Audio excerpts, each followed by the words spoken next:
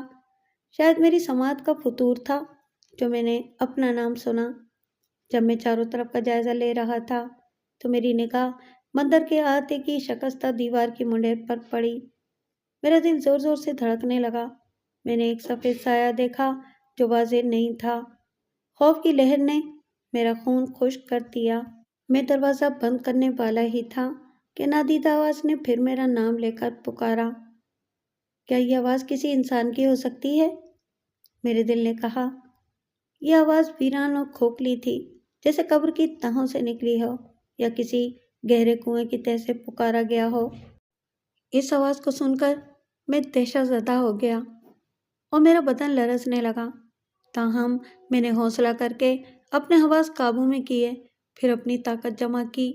میں نے سوچا کہ پوچھوں تو صحیح کہ وہ کون ہے جو پراسرار انداز سے مجھے پکارے جا رہا ہے۔ تم کون ہو؟ میں نے ہمت کر کے لرزیدہ سی آواز میں پوچھا۔ تم کہاں ہو؟ میں راحت ہوں، اس بھونڈی کرخت اور بے کس آواز نے جواب دیا۔ تم نے میری آواز نہیں پہچانی؟ راحت؟ خوف اور تعجب کے ملے جلے احساس سے میرا دل کانپ اٹھا۔ میں نے سوچا کہ کیا کروں؟ پھر میں دوستی اور مروت میں اس آواز کی سمت بڑھا، لیکن مجھے اس کے قریب جانے کی ہمت نہ ہوئی۔ حالانکہ وہ سفید سایہ کسی بدرو کا نہیں تھا، وہ سچ مچ راحت ہی تھا۔ قریب پہنچ کر اس کی پہچان بھی ہو گئی تو جان میں جان آئی۔ میں نے بمشکل اپنی آواز میں نرمی اور ملائمت پیدا کرتے ہوئے پوچھا، یار راحت، اتنی رات تم کیسے آئے؟ خیریت تو ہے؟ میں تمہارے دوست کا مسروقہ مال برآمد کرانے آیا ہوں، راحت نے چند لمحوں کے تذبذب کے بعد جواب دیا۔ لیکن یار، یہ کوئی وقت ہے آنے کا؟ تم دن میں بھی کسی وقت آ سکتے تھے۔ کیا میں نے تم سے وعدہ نہیں کیا تھا کہ صحتیاب ہوتے ہی سب سے پہلے تمہارا یہ کام کر دوں گا؟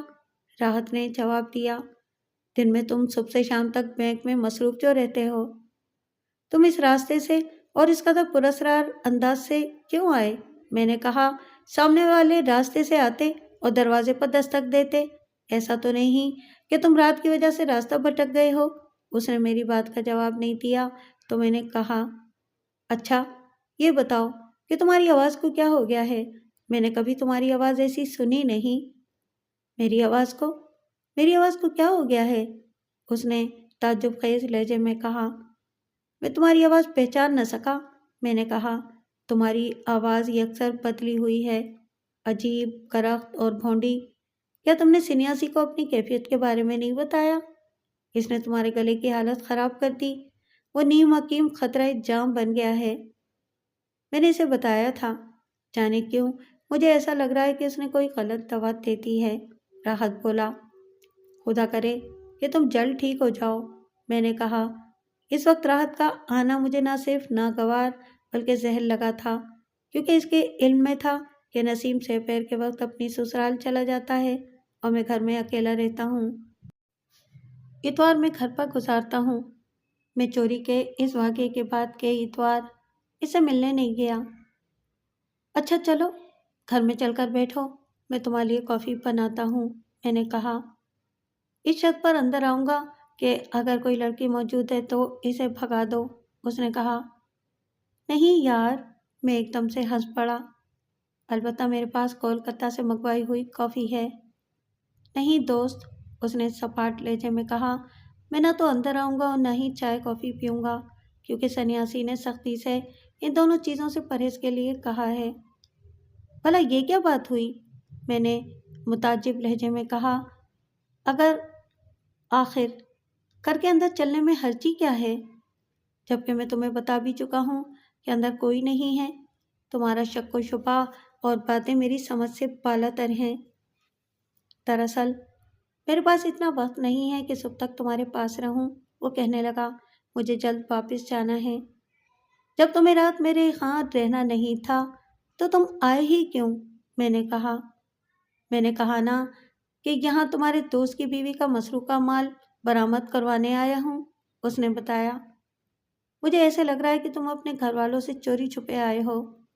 میں نے کہا۔ وہ میری بات سن کر خاموش رہا۔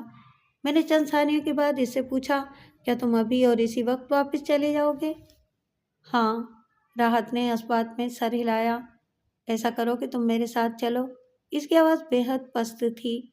نہ جانے کیوں اس کی بات سن کر مجھ پر خوف طاری ہو گیا۔ میں اس کے ساتھ چلنے لگا۔ میرے قدم لڑکھڑانے لگے۔ اس نے میری کیفیت بھانپ لی اور افسوسناک لہجے میں کہا، کیا تمہیں میری ذات سے کوئی خطرہ محسوس ہو رہا ہے؟ نہیں دوست، میں نے کرا کر جواب دیا، ایسی کوئی بات نہیں ہے۔ یہ بتاؤ جانا کہاں ہے؟ بس تم میرے ساتھ خاموشی سے چلو۔ وہ ہنسا تو اس کی ہنسی مکروہ اور بے ہنگم تھی۔ صبر کرو، تمہیں جلد معلوم ہو جائے گا۔ میں لاجواب ہو گیا۔ میرے پاس اس کے ساتھ جانے کے سوا کوئی چارہ نہیں تھا۔ بدھوں کا یہ ویران اور غیر آباد مندر اپنی قدامت کے لحاظ سے مافوق الفطرت خیال کیا جاتا تھا۔ اس کے بارے میں بہت ساری کہانیاں زبان زدِ عام تھیں، کوئی اس کے قریب بھی پھٹکتا نہیں تھا۔ لوگ اسے بھوت پریت کا مسکن کہتے تھے۔ اس کے متعلق بہت ساری اور روایتیں مشہور تھیں۔ اکثر لوگ بیان کرتے ہیں کہ مندر کے تہہ خانے میں خزانہ دفن ہے اور ایک بہت بڑا انتہائی زہریلا سانپ اس پر پہرا دے رہا ہے۔ کئی لوگ یہ کہتے تھے کہ یہ مندر کسی بدھ راجا نے بنایا تھا تاکہ بدھ مذہب کے پیروکار یہاں پوجا پاٹ کیا کریں۔ میں نے کبھی ان باتوں پر غور کیا اور نہ ہی سنجیدہ ہوا۔ یہ انتہائی فرسودہ اور پوشیدہ روایات تھیں۔ راحت مندر کے احاطے میں داخل ہو رہا تھا۔ میں خوف زدہ اور پریشان تھا۔ ایسی فضا تھی کہ دل ڈوبا جا رہا تھا۔ میں جو بڑا تیس مار خان بنتا تھا اور میری حالت ایک بزدل کی سی تھی۔ وہاں بہت خاموشی، ہولناک سناٹا اور بھیانک ویرانی تھی۔ میرے لیے ایک ایک قدم اٹھانا بہت دشوار ہو رہا تھا۔ مجھے مسروقہ مال سے کہیں زیادہ اپنی جان عزیز تھی۔ مجھے پچھتاوا ہو رہا تھا کہ آخر میں نے کس لیے اس کے ساتھ چلنے کی حامی بھر لی۔ میں دہشت کے مارے چلتے چلتے رک گیا۔ راحت نے رک کر حیرت سے میری شکل دیکھی۔ کیا ہوا؟ یہ تم اچانک رک کیوں گئے؟ یار، لعنت بھیجو مسروقہ مال پر، میں نے کہا۔ واپس چلتے ہیں، مجھے بہت ڈر محسوس ہو رہا ہے۔ جب میں تمہارے ساتھ ہوں تو اس میں ڈرنے اور گھبرانے کی تو کوئی بات ہی نہیں ہے۔ راحت نے ہمت بڑھائی۔ خاموشی سے چلتے رہو، تمہارا بال تک پیکا نہیں ہوگا۔ مندر کے احاطے میں درختوں کی کثرت، جھاڑیوں اور بیلوں کی افراد کی وجہ سے خوب اندھیرا تھا۔ ایسا اندھیرا کہ ہاتھ کو ہاتھ سجائی نہیں دیتا تھا۔ میں آنکھیں پھاڑے دیکھتا جا رہا تھا۔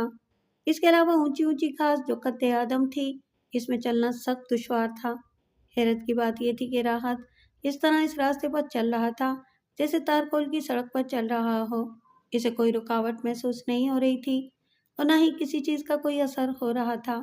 میں اس کے برعکس راستہ ٹٹولتا اور بری طرح قدم اٹھاتا ہوا چلنے لگا۔ خاردار جھاڑیوں کی رگڑ سے میرے کپڑے پھٹ گئے تھے، جبکہ راحت کے کپڑے محفوظ تھے۔ کبھی کبھی میں اس طرح جھاڑیوں کے ساتھ ٹکراتا کہ جنگلی پرندے خوفزدہ ہو کر پروں کو پھڑپڑاتے ہوئے گھونسلوں سے باہر نکل آتے۔ ایک جگہ راحت میری نظروں سے اچانک غائب ہو گیا۔ میرے پیر ساکت ہو کر زمین کا حصہ بن گئے۔ وہ ایک دم سے اس طرح غائب ہو گیا تھا جیسے گدھے کے سر سے سینگ۔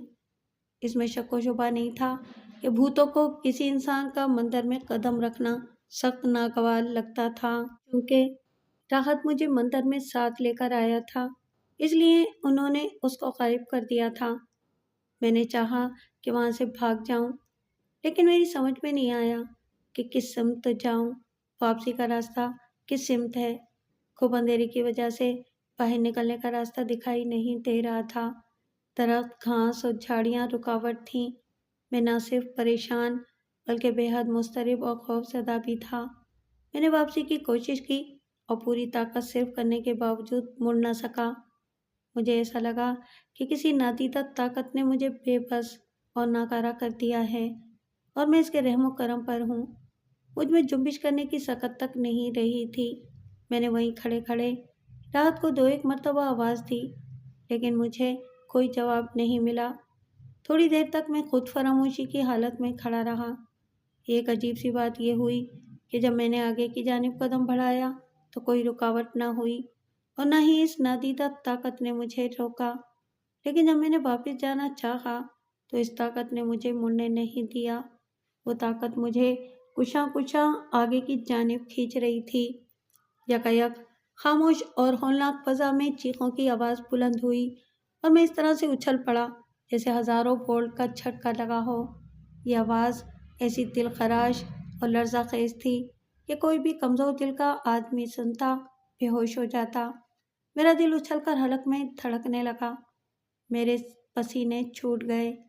یہ آواز کسی انسان کی ہو ہی نہیں سکتی تھی۔ یہ آواز کوئی زخمی پرندہ تھا یا پھر کوئی روح۔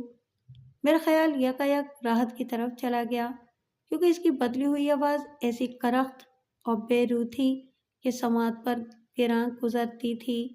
چند لمحوں کے بعد میں نے محسوس کیا کہ نادیدہ پراسرار طاقت مجھے کشاں کشاں آگے کی سمت لے جا رہی ہے۔ مجھے اپنے آپ پر بالکل اختیار بھی نہیں رہا تھا۔ میں نے اپنے آپ کو آگے بڑھنے سے روکنے کے لیے اپنی پوری طاقت جمع کر لی، لیکن اسے کچھ حاصل نہ ہوا۔ یہ اصرار میری سمجھ سے بالا تر تھا۔ یہ بڑی عجیب بات تھی کہ میں اپنے بدن اور ہاتھ پیر پر کچھ محسوس نہیں کر رہا تھا۔ کچھ دور جا کر مجھے صاف زمین دکھائی دی۔ یہاں پتھر کا فرش تھا جس کے درمیان بوسیدہ اور قدیم مندر کھڑا تھا۔ عین اسی وقت چاند نے اپنے مکھڑے سے نقاب ہٹائی تو چاروں طرف دودھیا چاندنی بکھر گئی اور ہر چیز واضح اور دلکش نظر آنے لگی۔ اس کپ کپاتی اور تھرکتی چاندنی میں نے جو کچھ دیکھا اس نے مجھے بھونچکا کر دیا۔ یہ منظر میرے لیے ناقابل یقین تھا۔ میں نے دیکھا کہ راحت ایک تناور درخت کے قریب کسی سے دستوں گریباں ہے۔ میرے دل کی دھڑکن خطرناک حد تک تیز ہو گئی۔ میرے پاؤں کو زمین نے جیسے اپنے شکنجے میں لے لیا تھا۔ میں جنبش تک نہیں کر سکتا تھا۔ راحت چونکہ سفید براق لبادے میں تھا اس لیے وہ سفید سائے کی طرح دکھائی دے رہا تھا، لیکن وہ جس سے دستوں گریباں تھا وہ اس لیے دکھائی نہیں دے رہا تھا کہ اس کا لباس سیاہ تھا اور شاید وہ خود بھی بے حد سیاہ تھا۔ اس کے علاوہ اس جانب گھنے درخت اور قدرے گھپ اندھیرا سا تھا۔ وہ یقیناً کوئی خبیث روحی تھی، لیکن کیا ایک انسان خبیث قسم کی روح سے نبرد آزما ہو سکتا ہے؟ یہ ماجرا میری سمجھ میں نہ آ سکا۔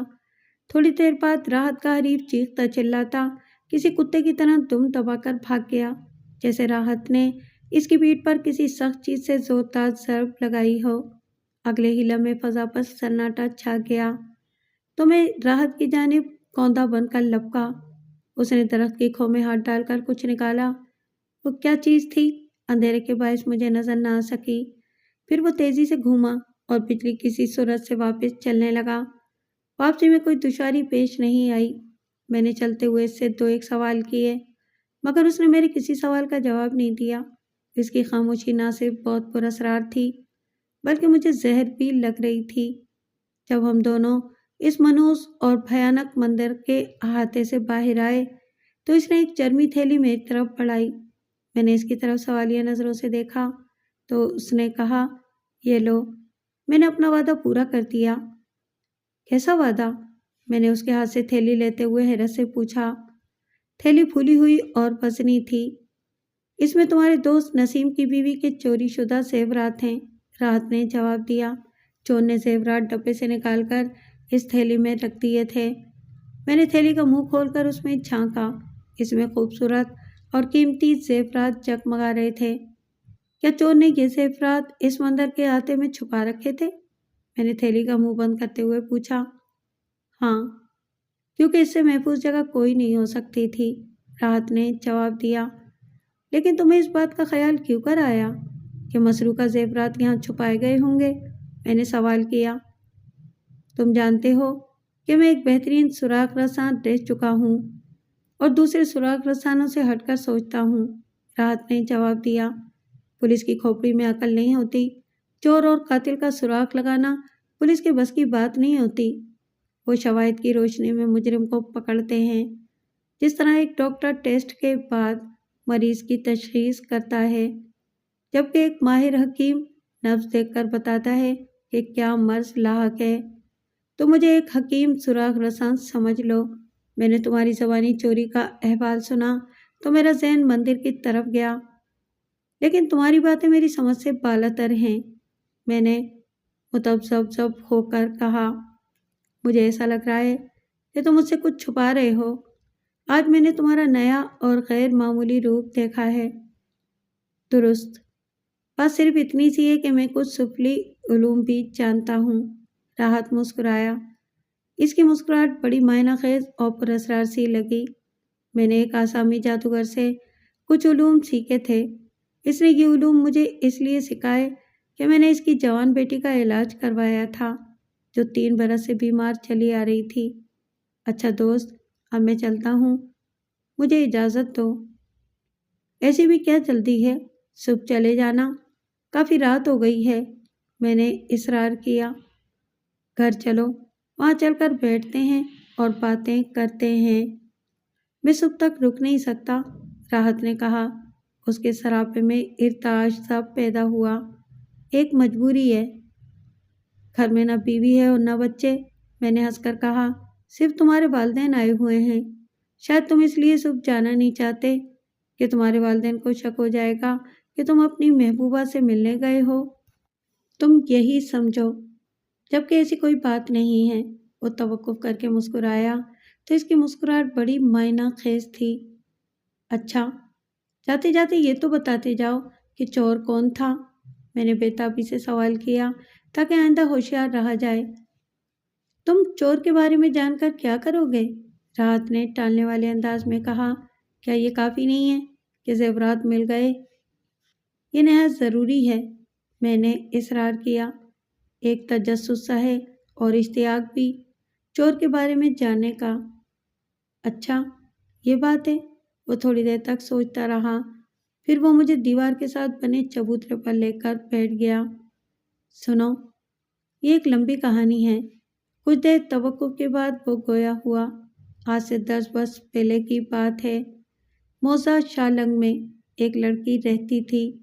وہ جتنی حسین و جمیل تھی اتنی ہی پرکشش بھی تھی۔